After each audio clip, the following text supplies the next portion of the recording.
దేవునికి మహిమ కలుగును గాక. దేవునికి ఘనత రావాలి. సమస్త మానవులు దేవుణ్ణే పొగడాలి.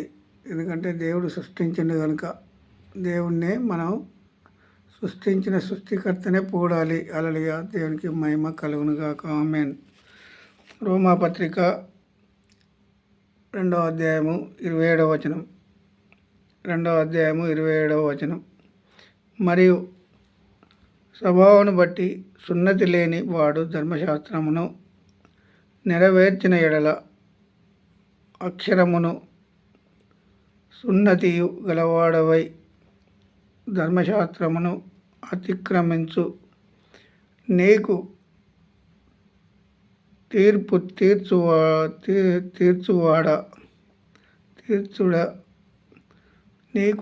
తీర్చడా భావ్యమునకు యూదుడవైన వాడు యూదుడు కాడు. శరీరమందు భావ్యమైన సున్నతి కాదు. ఇక్కడ ఏమని మాట్లాడతానంటే పౌలు గారు, మరియు స్వభావాన్ని బట్టి సున్నతి లేని వాడు ధర్మశాస్త్రమును నెరవేర్చిన ఎడల అక్షరమును సున్నతియు గలవాడవై ధర్మశాస్త్రమును అతిక్రమించు నీకు తీర్పు తీర్చడా. భావ్యమునకు యూదుడవైన వాడు యూదుడు కాడు. శరీరమందు భావ్యమైన సున్నతి కాదు, అయితే అంతరంగమందు యూదుడైన వాడే యూదుడు. మరియు సున్నతి సంబంధమైనదై ఆత్మయందు జరిగించినదే గాని అక్షరము వలన కలుగునది కాదు. అట్టి వానికి మెప్పు మనుషుల వలన కలగదు, దేవుని వలననే కలుగును. ఏమని మాట్లాడండి ఇక్కడ పౌలు గారు? మనం అర్థం చేయాలి ఈరోజు. ఎందుకంటే మరియు ఎవరి స్వభావాన్ని బట్టి వారే బాధ్యులు. ఇప్పుడు నేను తప్పు ఆలోచన చేసింది అనుకోండి, నా స్వభావానికి నేనే బాధ్యుని. ఎవరి స్వభావానికి వారే బాధ్యులు. ఇప్పుడు వైట్ పేపరు, ఒక కలము దేవుడు మన చేతిలో పెట్టాడు. మన జీవితానికి వైట్ పేపర్ మీద పిచ్చి రాతలు రాస్తున్నామా, మంచి మార్కులు తెచ్చుకోవడానికి రాస్తున్నామా ఆలోచించాలి. అయితే వాక్యం అనేది హృదయంలో నిలబడాలి. ప్రతి మానవుని హృదయంలో దేవుని వాక్యం. మరియు స్వభావాన్ని బట్టి సున్నతి లేనివాడు ధర్మశాస్త్రమును నెరవేర్చిన ఎడల ఎవరు నెరవేర్చుతారు?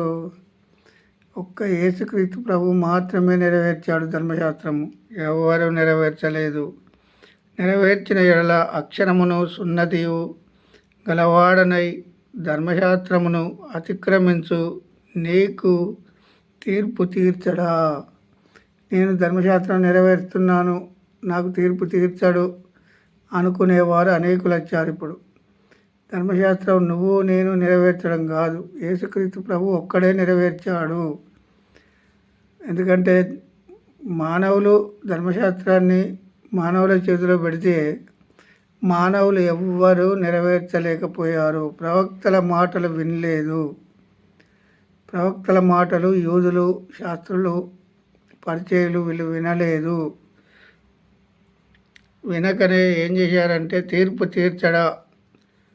భావ్యమునకు యూదుడవైన వాడు యూదుడు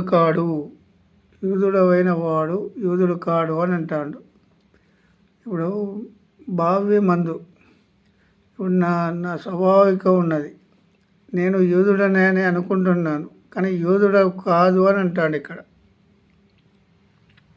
యూదుడవు కాడు. శరీరమందు భావ్యమైన సున్నతి కాదు. అయితే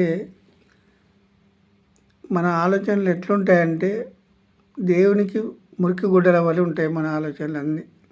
ప్రతి మానవుని ఆలోచన మురికి గుడ్డల వలె. మురికి గుడ్డల వలె ఉంటే దేవునికి ఇష్టమా? ఇప్పుడు మురికి గుడ్డల వలె ఉన్నాయి మన ఆలోచనలన్నీ. ఎందుకంటే మన వస్త్రాలే, మన ఆలోచనలే, మన క్రియలే దేవునికి దూరం చేసేటి. కంటి చూపు కావచ్చు, ఆలోచన కావచ్చు, వినికిడి కావచ్చు, మాట్లాడడం కావచ్చు. నోటితో దేవుని మాటలు చెప్తాము. హృదయాంతరంగా ఎరిగిన దేవుడు కదా మన దేవుడు. హృదయాంతరంగా ఎరిగిన దేవుడు. భావ్యమైన సున్నతి కాదు అన్నాడు. అయితే అంతరంగమందు యూదుడవైన వాడే యూదుడు.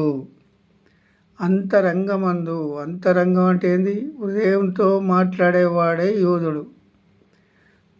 ఇప్పుడు ప్రభువుకి 2 కుమారులు. ఒక కుమారుడు తప్పిపోయిన కుమారుడు ఉన్నాడు, ఒకడు పెద్ద కుమారుడు ఉన్నాడు. పెద్ద కుమారుడు నాకు ఆస్తి పంచి అని అడగలేదు. చిన్న కుమారుడు నాకు నా ఆస్తి పంచి నాన్న అంటే ఆ ఆస్తి పంచి ఇచ్చిన తర్వాత ఏం చేసిండు? చిన్న కుమారుడు పోయిండు, అంత ఖర్చు చేశాడు. చిన్న కుమారుడు ఖర్చు చేసిన కుమారుడు నా తండ్రి ఇంటి అనేక స్థలములు ఉన్నాయి, అనేక పనివారు ఉన్నారు, అందులో నన్ను పనికి చేర్చుకుంటాడు కావచ్చు అని ఆలోచన చేశాడు. తప్పిపోయిన కుమారుడు వచ్చి తండ్రి దగ్గర నిలబడ్డాడు, నన్ను పనివానిగా పెట్టుకుంటాడని. పెద్ద కుమారునికి ఏమొచ్చింది? హృదయంలో కపట బుద్ధి. నాకు ఒక్క గొర్రెను కూడా పోయలేదు, ఒక మేకను కూడా పోయలేదు. ఇక్కడ చిన్న కుమారుడు వస్తే విందు చేస్తాడు. రింగు తొడిగించి, కొత్త చెప్పులు తొడిగించి, కొత్త బట్టలు కుట్టించి చిన్న కుమారునికి పండుగ చేస్తాడని పెద్ద కుమారునికి అసూయ పుట్టింది. మరి అసూయ మరి ఇప్పుడు యూదుడు ఇప్పుడు ఏమన్నాడు? తండ్రి ఇంట ఉన్నాయని ఆయనే కదా, మరి ఆయనకు పండుగ చేయాల్సిన అవసరం ఉండేనా? ఇప్పుడు ఆలోచన ఏ విధంగా మారిపోయింది? తప్పిపోయిన కుమారుడు ఏది ఇంట చేర్చుకున్న పండుగ చేశాడు తప్పిపోయిన కుమారుని గురించి. కానీ పెద్ద కుమారుడు మాత్రం అసూయ వచ్చింది. వాళ్ళే సెలవుకి ఎక్కించారు ఇప్పుడు యేసుక్రీస్తు ప్రభువును. వాళ్ళే యూదులు, వాళ్ళే ఇజ్రాయేలులు, అన్యులు కాదు ఎక్కించింది, ధన్యులే. ఆలోచన ప్రతి మానవుని ఆలోచనే దేవునికి దూరం చేసేది. దాన్ని మనం దగ్గర చేసుకోవాలి. దేవునికి మహిమ కలుగును గాక. అయితే దేవుని మాటలు మనం ఎంత మాట్లాడుకుంటే అంత మంచిది. అయితే అంతరంగమందు యూదుడైన వాడే యూదుడు, మరియు సున్నతి హృదయ సంబంధమైనదైతే మరియు సున్నతి హృదయ సంబంధమైనదై ఆత్మయందు జరిగినదే కానీ అక్షరము వలన కలుగునది కాదు. అక్షరం వలన యూదుడవు కాదు, నోటితో మాట్లాడితే యూదుడవు కాదు. అంతరంగంలో దేవుని మాటలు, దేవుని ఆలోచన, దేవుని క్రియలు జరిగించాలి అంతరంగం నుండి. అంతరంగం అంటే ఏంది? హృదయం నుండి వచ్చేటి యూదుని లక్షణాలు, ఇజ్రాయేలు లక్షణాలు. యూదులో శరీరపరంగా తప్పిపోయారు యూదులు. ఆత్మ సంబంధంగా అన్యులందరూ దేవుని దగ్గరికి చేరారు. అన్యులు అంటే ఎవరు?